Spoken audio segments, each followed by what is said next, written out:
They started with the ugliest piece of drywall anyone had ever seen. Mel took measurements that disagreed violently with reality. Vera held nails like a shy dentist. Mother Goose coached in nursery rhyme rhythm level and measure then, measure again. Holes made by hurry are hard to amend. Through it all, the diner smelled like sawdust and onions, tenderness and sweat, the olfactory signature of trying. When the first board finally fit crooked but loyal, Alice leaned on her hammer and looked at Mel. He had always been dictatorial, a man certain the world would be better if only it surrendered to his seasoning. But in that second, he looked smaller in the best way a citizen of something larger than his opinion. He caught Alice looking and shrugged. "Should have been a carpenter," he said, voice low. "You are," she said. "You just build people with food." He snorted. "Don't get poetic. I'm allergic." They grinned like siblings who'd gotten away with something big enough to count as a story later.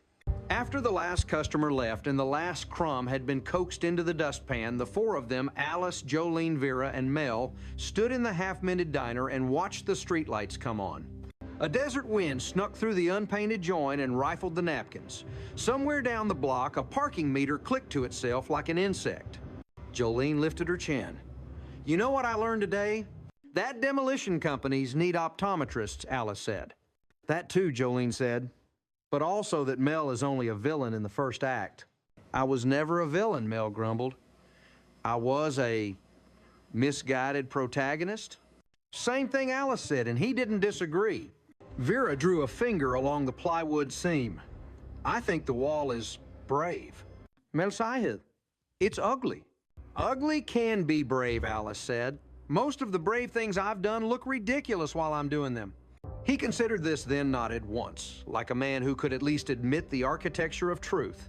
Through the window, Mother Goose shepherded her little car into traffic bonnet bobbing taillights, blinking like two sleepy eyes. Somewhere in the back seat, a child lifted a drawing of a house and pressed it to the glass, a house square and bright and improbably sturdy. "Tomorrow," Mel said, "I install a bell at the door that makes children laugh when they walk in." "Like a clown horn?" Vera asked, alarmed and hopeful. "Something less homicidal," Alice said. They locked up and walked into the Phoenix night, which smelled like creosote and the possibility of rain. A cloud dragged its sleeve across the moon. The city exhaled. Alice thought of how precarious goodness could be, how it hung from chains, swung wildly, and still found a way to land. At home, she would make tea and sit on the edge of the bed and think about the choices that make a person and the accidents that reveal her. She would feel the tender hum in her ribs that started every time community held. She would smile at the thought of Mel clinging to a wrecking ball like a stubborn ornament and laugh aloud softly like someone remembering a joke that had saved a life. For now, she slid her arm through Jolene's and Vera took the other. They moved down the sidewalk in a small wobbling row, three women out of a long day and into a longer story heads, tipped together against the wind legs, keeping time. In the patched-up diner behind them, the coffee machine clicked once, then fell silent as if nodding off after keeping watch. On the plywood patch, a handwritten sign fluttered against the night. "Open. Always trying." And for once, that felt like everything that mattered. Part 4.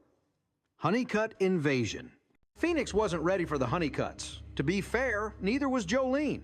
She'd spent the morning scrubbing her tiny apartment with the intensity of a woman preparing for the Pope, the President, and Elvis all at once.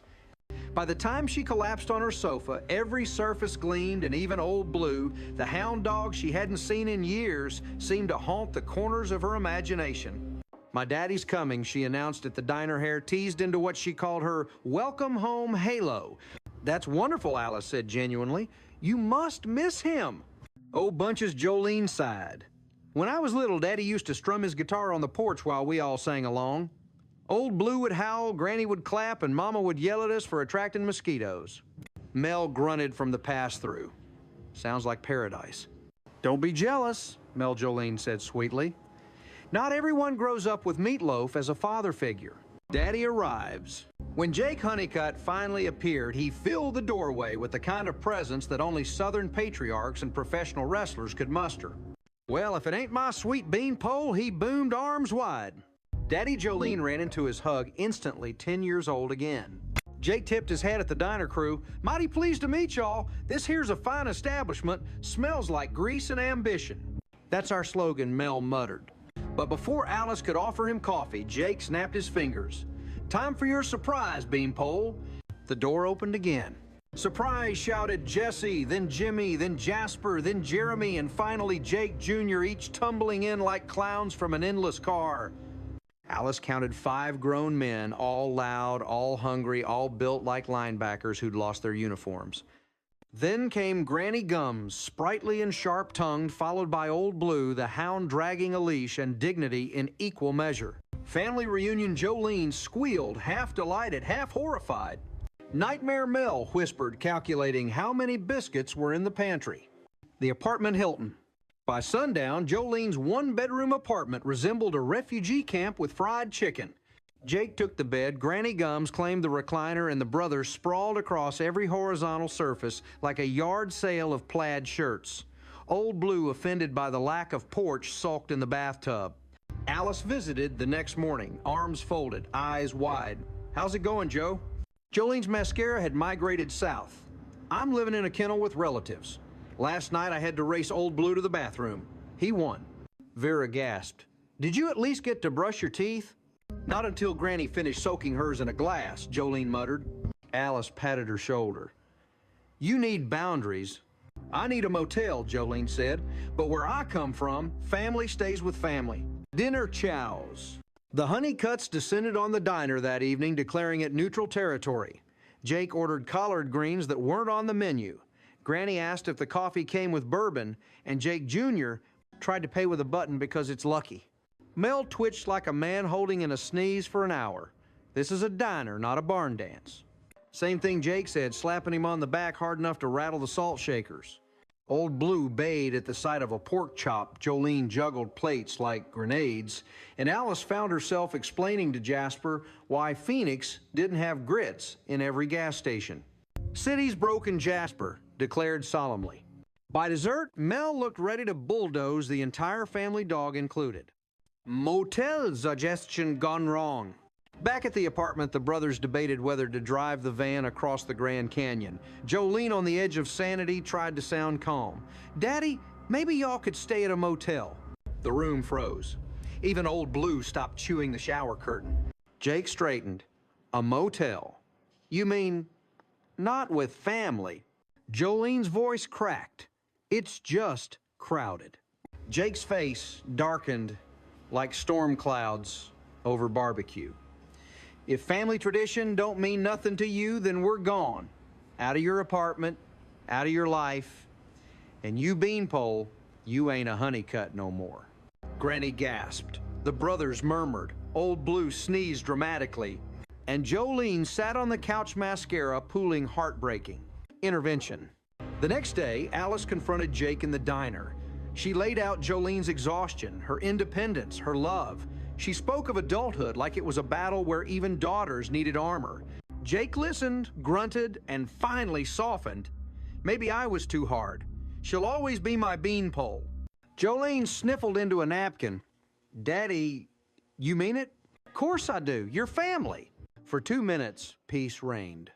Then Jake announced, "Pack your things, Beanpole. You're coming home to Myrtle Point with us."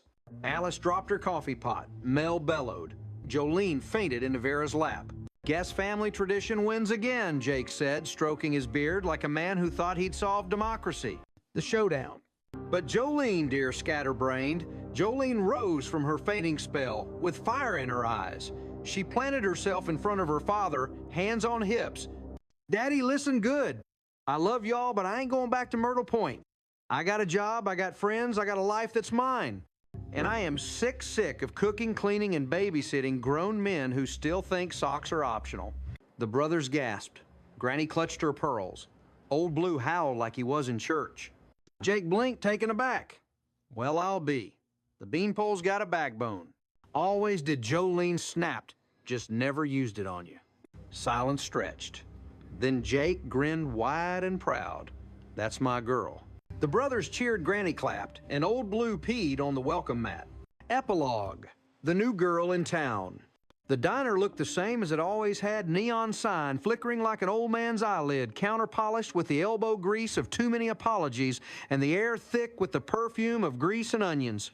Yet, something had shifted, like a picture hung a little straighter. Alice Hyatt stood behind the counter with a pot of coffee in hand.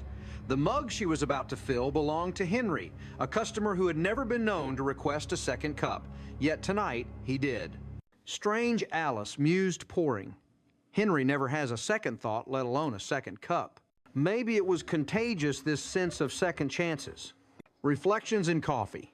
Alice thought about her own recent attempts at love misfires with pompous lawyers, egotistical writers, and men who treated candlelit dinners as cross-examinations. Yet for all the disasters, she realized she wasn't as lonely as she once believed. She had Jolene's chaos, Vera's wide-eyed loyalty, and even Mel's cantankerous bark to keep her life noisy enough. Loneliness, she decided, was like burnt toast. It smelled worse than it tasted, and it was usually temporary. Vera bustled over, beaming. Alice, I read somewhere that women who laugh live 10 years longer. Isn't that great? Then you'll outlive us all, Alice said. Vera paused, puzzled. Is that a compliment or a warning? Alice just smiled. Mel's redemption. In the corner, Mel was adjusting the plywood patch where the wrecking ball had kissed the diner. Customers still pointed at it, whispering about the time Mel Sharples rode the wrecking ball like a cowboy in tights. I was saving my property, Mel grumbled whenever the story surfaced. You were clinging to dear life, Alice corrected. There's a difference.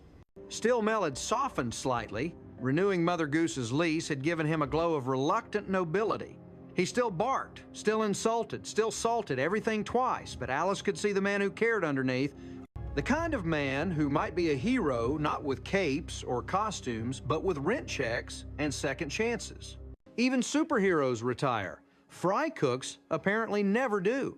Jolene's backbone. At the other end of the counter, Jolene scribbled her name on a postcard destined for Myrtle Point. Dear family, she wrote, Phoenix says hi. I'm still standing, still working, still single, and still sane. Well, 3 out of 4 ain't bad. Love, Beanpole. She laughed, slapped a lipstick kiss on the corner, and tossed it in her purse. For the first time since her daddy's arrival, she looked taller, not in height, but in presence. Everything okay, Joe Alice asked. Better, Jolene said. Turns out you can survive 5 brothers, 1 granny, and a hound named Old Blue if you just learn to say no, loudly. Alice raised her mug. To saying no. Vera raised hers. To saying yes carefully. Mel muttered. To saying nothing ever if you know what's good for you. Closing time. The clock ticked toward midnight, the hour when diners either die or bloom. Tonight, Mel's diner hummed gently like a fridge full of leftovers, comforting imperfect but enough. Alice switched off the neon sign, watching it sputter once before yielding to the desert night. She thought about the woman she'd been when she first arrived in Phoenix, shy, sad, unsure. A widow trying to start over with a son in tow, not knowing if she'd ever laugh again. Now, years later, she was laughing daily sometimes at herself, often at Mel, occasionally with Vera, and always with Jolene. Life, she decided, wasn't about finding the perfect man in a personals column or wearing the right perfume to impress strangers. It was about coffee, poured into chip mugs, jokes that misfired but still landed, and the stubborn way people kept showing up for each other, even after insults, wrecking balls, and family invasions. She flicked the last switch, plunging the diner into a hush. Out in the darkness, the desert spread vast and waiting. Somewhere beyond, men with pipe tobacco and lawyers with egos still prowled, but Alice knew she'd meet them on her own terms or not at all. She smiled to herself. There was a new girl in town, and she wasn't going anywhere.